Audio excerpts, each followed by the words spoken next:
Gregory shortly, but I just want to say thank you to Carney, to all of you, and thank you to specific people who have made this become, in the 3rd year, something wonderfully big and great. And I can't tell you, because Gregory and I do a lot of these events, and to see, and for me to see from year 1 how it's grown in the 3rd year is truly amazing, and you're very lucky to have Christine Walsh and her whole committee and everybody who's made this possible.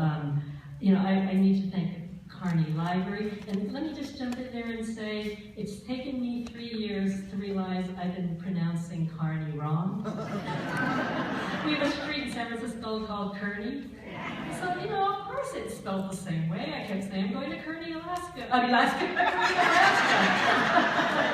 Alaska, Nebraska, come on. I feel as though I'm way out there. And I don't know how I came about finding out it was Kearney, not Kearney. So I apologize that for the first 2 years I've been calling it Kearney, and you were all too polite to say, no, it's Kearney. But thank you to the Carney Library, the Carney Library Foundation, to Dick and Marilyn Jussich, who so gracefully picks us up every time we either land in Lincoln or Omaha, and puts up with us for 2 or 3 hours each way. They are lovely, and I feel like they're family now, even though they don't feel the same about me. Marilyn Hadley, who the very first year took me on a tour of Carney, and today took Gregory to the museum. Sarah Holman, who had to have dinner with us this evening, and everybody who's been involved with this, putting together this wonderful event every year. They deserve all the claps, you know, and I just felt totally lucky to be involved. I will tell you a little bit about WaterBridge Outreach, Books in Water. It grew out of something we had done many, many years ago. It started out as a Pacific Rim Book Award, and it lasted as a book award for 10 years. And from 10 years, we morphed into an online at 4 libraries of children's books, and we wanted to bring out the fact that there were so many books about multicultural children. And we had this idea that from there grew out this wonderful thing that we were going to send these multicultural books in sets to places in developing countries that didn't have access to books. And that's how we began, and all been incredibly grassroots.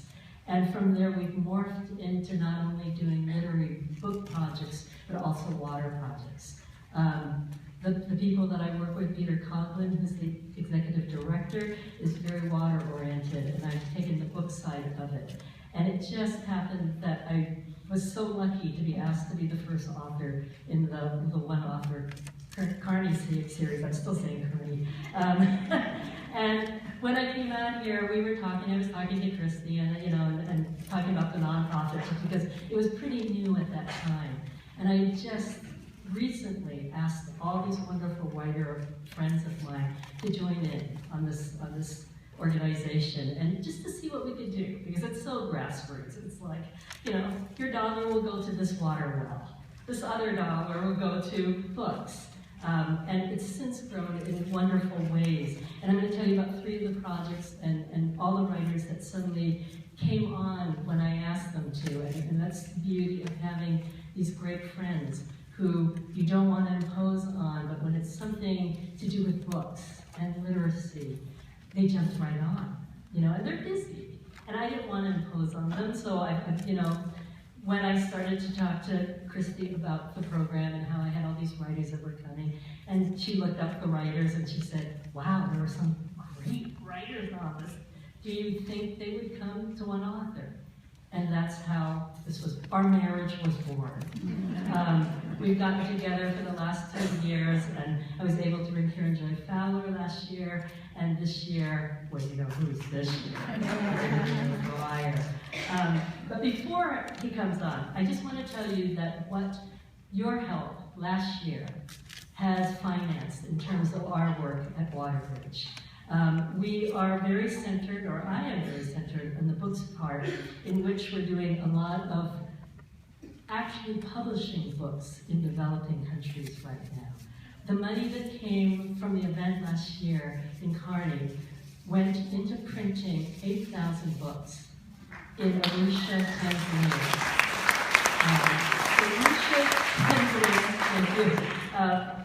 The kids go to school and they have no books if they're not in private schools.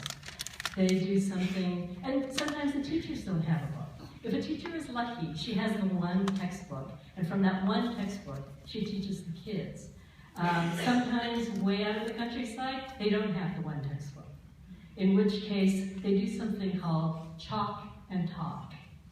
If they have a blackboard or any kind of thing that she can write on, she has notes. She will do this at home. She will go to school the next day, talk about what they're learning about, and write it on the blackboard, and the kids will try and copy it down. And that's the essence of their textbooks. So after we had seen that, we thought, well, isn't there a way that we can get books in their hands, even if they're very small books, you know? And we were very fortunate too, because in the last year, the government of Tanzania had decided that all books from grades 1 through 3 should be all in Kiswahili, which is their language that they speak there. And the problem was that poor little kids, they were learning their village dialect, they were learning English, and they were learning Kiswahili all at the same time. You know, and I can barely speak English sometimes, so you can imagine how it is to be 5 or 6 years old and having all these languages. So the government decided only one language from grades 1 through 3, and it was Kiswahili. And we had just decided that we were going to take the funds that we had made doing the one Kearney author series and put it into printing 8,000 books in Kiswahili and actually publishing it there in Arusha. And the books were done at the end of last year, and they were translated by the teachers themselves, not being paid, and were drawn by the teachers themselves. So you had this, suddenly everything was in their language, and they each, I won't say that they each had a book in their hands, because we were covering 111 public schools, and 8,000 books is not going to do it. But there would be groups where they would have a book, that they could look at the pictures and read everything and get the gist of what was going on. And thanks to you, you helped us do that. What we will do with tonight is the same thing. They're in great need of a second round of books. And so we hope to do another 8,000 for them in Kiswahili. So essentially, the Writers Project, which I call the WaterBridge Writers for WaterBridge Project, has been this particular project because I've been able to use the writers who have come on there, who have so graciously given their time and energy, and you have to realize that when a writer does an event, it's not just the days of the event that we give up. It's the days leading up, and it's the days that it takes us to get back into the work. So essentially, they give me a week, you know, and I'm really grateful. I got to send wine and cheese and whatever. But you know, another project that we're greatly looking forward to doing, because we've done 2 in Tamil Nadu, India, is mobile libraries. And to parallel the library with Christy and everybody involved with the library, is that we've set up 2 mobile libraries in Tamil Nadu, and one librarian who is by day an accountant. He rides a bicycle when he began, and he had books, and he would take them from village to village, and he'd go to about 5 or 6 different ones. And they have no access to the library or books. We have since bought him a scooter, and he's in heaven. And he's incredibly meticulous because he's an accountant. He knows where every book has gone to. And we have both English and books in Tamil that's sent out. And we would like to continue work with that. In specific villages where the books have gone to, we realized they didn't have any water. So what we've done is put in water wells where needed, or done infrastructure work to help the schools that were there. So it all went hand in hand, because you've read about all these little girls who walk 4 miles to get water and 4 miles to come back. So they have no education, because each day is walking 8 miles back and forth in order for them to have 1 drum of water. So by alleviating that, and even the smallest little village, we're allowing kids to suddenly get an education. We're putting books in their hands if we can. You know, and it's not a big project, and it's not a lot of money, and that's the whole thing. But we're very grateful that we're able to do it, and it's very grassroots. And if you go on our website, you will also see that you can have your own personal project that you choose. You know, like if you wanted to put a water well in. If we're putting a water well in some little village, and you wanted to donate to that, that could be your project of choice. If you wanted to donate to books being printed in Arusha, Tanzania, you could donate to that. So we just thought it'd be very grassroots, and whatever grows out of it, I was just telling Gregory, is what it is. And if it ends in 3 years or 5 years, for whatever reason, we have done a lot. You know, and due to your help, we're very grateful. The last project that I will tell you about is, and it's tying in with a book set that we had sent. We sent a book set to Minori, Philippines, and the teacher there was so taken with one particular book. And the books that we sent are all books of other cultures, because we know that probably 90% of these kids will never get out of the poverty or the villages that they're in. But if we send them books about other children in other cultures, they will learn about them. And one of the particular books was about Colombia. And it was about this man who decided that he was going to start his own library, hence our mobile libraries. And he would take a donkey, and donkey would load it up with books, and he would go from village to village as their librarian. And this particular woman, Miss Anna in Midori, was so taken with that, she decided that she was going to start her mobile library. So we financed her mobile library. It was at first one of those 3-wheel kind of things, putt-putt things, and a typhoon came in and destroyed it. So she was heartbroken and wrote us and said, "You won't believe what happened." So we sent again, and she bought, for some reason, and it looks really good, it's a Jeep. And she calls it the Jeepney of Hope. And she loads it with books in the back, and she goes from village to village. So anyway, that's what WaterBridge is about. That's my buddies, the writers who jumped on to help me with this, and all of the other people involved with WaterBridge. And then to meet somebody like Christy, who saw the big picture and knew right away how it all tied in. You know, the writers, the words, the books, publishing, libraries. So I can't be more thankful, and thankful for all of you for attending.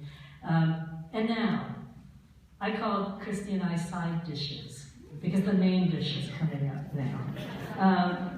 I have been incredibly fortunate in my life, I've always felt, because you never know who you're going to meet, you know, especially in the writing world, because there's so many different personalities.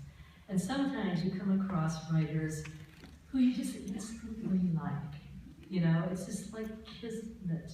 And you have a lot in common with, because you're obnoxious. We both like to laugh. If you've been with us for the last day, you probably know we like to make fun and we like to have fun.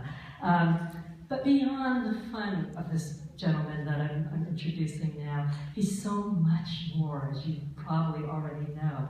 And he has been involved in non-profit projects for the last 40 years. And I didn't know that before I asked him to come on to my project.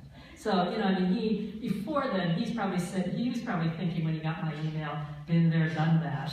But he never said a word. It wasn't until I started looking up when I had to introduce him. And I saw all of this, and I decided that, you know, I was going to introduce him in a more personal way, because, and I will tell you little bits and pieces, like he's the author of 23 books for children and 10 books for adults. That's 33 books, people. I've written 7 and I'm tired. So I wonder how he does it. You know, he has gotten awards, he has given back. He has this play called Wicked that I could be so jealous about, but because of what he has done before Wicked ever became Wicked, all I can say is he deserves it. You know, he's generous, he's kind, he's funny, and most of all, he's one of the most gracious male writers I have ever met. I'm very proud to call him my friend, and I will tell you, he made a special effort to be here tonight because of the nonprofit work we're doing. And he'd never been to Nebraska. Welcome this evening, Gregory Maguire.